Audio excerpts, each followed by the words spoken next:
All right, it's April 5th, Saturday, at around 5 o'clock, and it is cold and constantly raining with some breaks in the rain, but there's just a lot of rain around the state. Things are very cold, ran around the time of just moving away from green tip, depending on where you are, into the half-inch green, approaching tight cluster fairly rapidly. And with all this rain and this very cold weather, it's a chance for the enolinoperine pyrimidine group 9 fungicides to really shine, your Scala and your Vanguard. Now, you can apply one of them within the Inspire Super, but if you do that, you're going to end up using one of your group 3s up. You're only going to get about 4 of them. So if you have the opportunity, and we'll talk about it as we get into the forecast, focus on just a single Scala, Vanguard, and enolinoperimidine group 9 all by itself so you don't use up some of the other things. And we'll talk about how to do that. It's really only great for scab, but that's the really only problem we have. But speaking of other problems, we're going to talk a little bit about getting ready for fire blight. Hopefully in the postseason, you sort of cleaned up inoculum, and so we'll drop down, reduce spread and infection between and within trees. If you're out and you're looking around for things, you see something dead, remove it. It could be a fire blight canker. If you cut the did winter pruning and left the prunings on the ground, that's fine.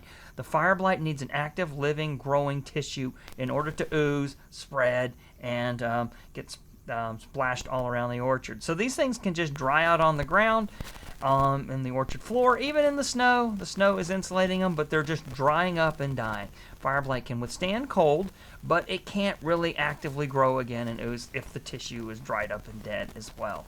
Now, as you're moving around and looking at things, keep an eye out for big cankers. The larger ones are going to be dispressed, they'll be discolored, they're kind of an amber orangish color, or a little bit of red as anthocyanins are starting to become light, and they're going to look like they're wet or they're leaking. If the tree looks like it's making syrup or apple syrup, it could be apple syrup with fire blight. If it's on a main scaffolds, you won't be able to actually remove it, or if it's on the central leader, you might have to consider thinking about removing the tree, as it will prevent a really big risk to the entire planting. Now, most of the cankers that we have to deal with, we can't see. They're old blossom blight, they're tiny shoot blight infections, maybe a spur that got infected, or a pruning cut that looks just a little bit suspect, that might be a little discolored and wet around the edge. They're going to be hard to find and see. But what we've been doing, hopefully, is applying on this dilute, delayed dormant fixed copper. An application at Silvertip that we did for apple scab should do the job. 15% copper metallic copper equivalent types of products. And the warm weather, if we ever get it, will cause the cankers to ooze. They may not be oozing right now, but if you've done your copper, you've probably killed off a lot of the any of the cankers that might have begun to start to ooze. Now, as we move into the next of the season, you won't be able to apply a lot of copper for any oozing cankers, but it's been kind of cold. If you can remove them or get rid of them or find dead wood, dead material in the orchard, get it out of there. It's just going to increase inoculum greatly. And as you move in the tight cluster to pink, it's the first time for you to begin to think about applying perhexadione calcium. If you're going at tight cluster or pink, tight cluster seems to be a little bit better for restricting blossom blight, but I don't think a lot of people have blossom blight, so you might want to move this a little further to pink. If you do perhexadione calcium on your own, about 6 ounces per 100 gallons for our high-density trees, or you do 2 ounces of perhexadione calcium per 100 plus an ounce per 100 mixed with it of acylbenzoyl S-methyl. That is Actigard, if you will. And these will sort of thicken the pedicel walls inside the flowers and prevent systemic invasion of fire blight bacteria. And you can sort of start these programs as early as pink. The inside the cell wall, the bacterium will infect through the cup. It will try to move through the parenchyma tissues by using its type 3 secretion system, pilus. The wall becomes too thick if you get these on early enough and the tree can actively use it. If it's cold and cloudy, it might not even be that effective this year. You need to have weather where PGRs can actually work. And in this particular instance, if it is able to inject its effectors, it will ramp up the entire populations in the flower. Then in a feedback loop, that will lead to sort of catastrophic devastation of the tissue. If it can't progress, the system might sort of dry up and die, and that's kind of what we're hoping for. But for now, let's take a deep dive into the forecast for the week. We'll move that out of the way and see what we've got. This time we will start in Riverhead, it looks like. Start in Riverhead, and what are we looking at? April 5th. Green tip date 2022. I think at this point we don't really need to push the green tip dates back anymore to see how the model is behaving. This seems to be fairly accurate of what's going on. Moving into the forecast, 11% ascospore maturity, just a 1% ejection. We've had maybe 4 or 5, maybe a total of 10% ascospore ejection over the last longer periods. And you might note it's been a long, continuous wetting period that they'll just be coming down off of as late as the 7th. So in this particular instance, as this ends, if you were to apply an NO-lino-pyrimidine, scalar Vanguard, on April 9th, that might give you a little bit of reach back should any apple scab got through, and with this cold weather, provide some excellent protection for the coming week. You can see that we're coming into some cold weather at the early part of the week, snow in other regions, so when all this wetness ends, the apple scab is slowed down too. You could put on the Group 9, and you might get a little bit of reach back activity. You've already protected for the event coming up the previous week. Now you might grab a little bit back, and this scalar Vanguard should protect forward. It's cold enough that this should really work fairly well, giving you the protection you need for the next part of the week, and that should get Long Island through the area. Let's take a look and see what's happening in the Hudson Valley. Okay, all right, similar situation. They looks like they just scraped through one, and now their infection period's coming up as well. Same coldness, long period. If you got your protection on before this event happened, you're doing great.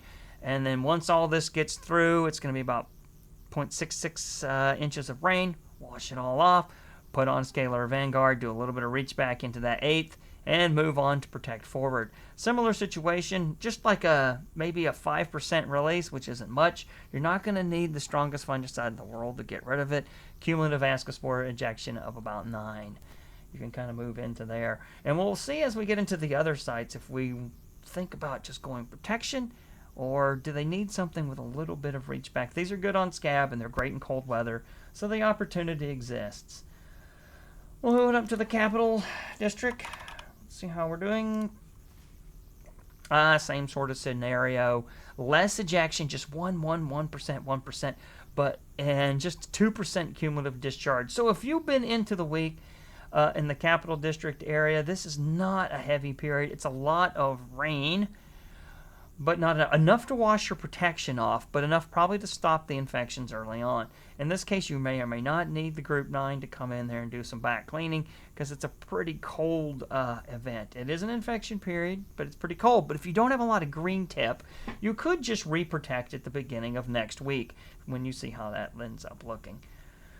Let's see, let's go on up into Chazy area. Okay. What's happening here? Still away from green tip, but let's just pretend. Let's move it back a bit. I'm going to just move it back to Sunday. Just nothing, just a smidge of an infection event. In this case, you'd only really want to worry if everything's been washed off. I do see on the 3rd they have about almost a total of an inch of rain between now and the 7th. So in this case, I don't think you have to worry about something failing, but I would look forward when you get to the 7th and 8th and think about it might be time for another protectant for the one to come in the following week. All right, let's take a look up and we'll head into the Finger Lakes, which were a little more advanced, closer to, interestingly enough, closer to the Hudson Valley. Have some infection, 3 and 5%, even less. We're in a small one. It's got a cold infection period. It's not very long.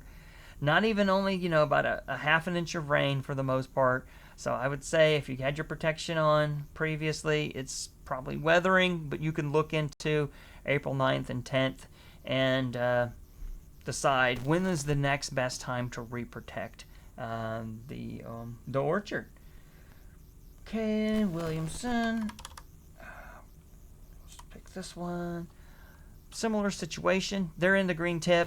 But there should be very little green tip. I don't see a lot of green tip around in the Geneva region. And I guess if you're in a colder area, depending on where you are on the lake, you may or may not see any green tip yet. But has it been a lot of rain? No, not really. It's been just cold right now. It's sort of dried off. It might just be overcast and dry and really, really cold. It is predicting an infection period, not a lot of ejection. If you had coverage going into the weekend, your fungicide, if you use Captan Mancozeb, will easily have taken care of it. Or if you had another copper, you're going to easily have taken care of it whatsoever, and you should be fine. And let's go to the Niagara region to sort of top things off. Well, let's pick a different one. Let's go to Appleton North, see how that's doing. They're all different ones. You can scout around in the area, but for the most part, they're fine. Appleton North says you're great. Did they even get any rain? I mean, really? It looks like, a third of an inch of rain. Nothing to worry about. Incredibly cold. Not a lot of leaf wetness. In this case, your coverage might not have even washed off. And I wouldn't necessarily panic on going into the week and thinking I need to recover right there on Monday morning. I might strategically look ahead as you get into the middle of the week and see where things are. It seems like you've just hit green tip today at the very earliest in the Macintosh system. So sort of like Chazy, you're kind of skating ahead if you're closer to the lake and in the Niagara region closer to Canada. All right, and well, that's it.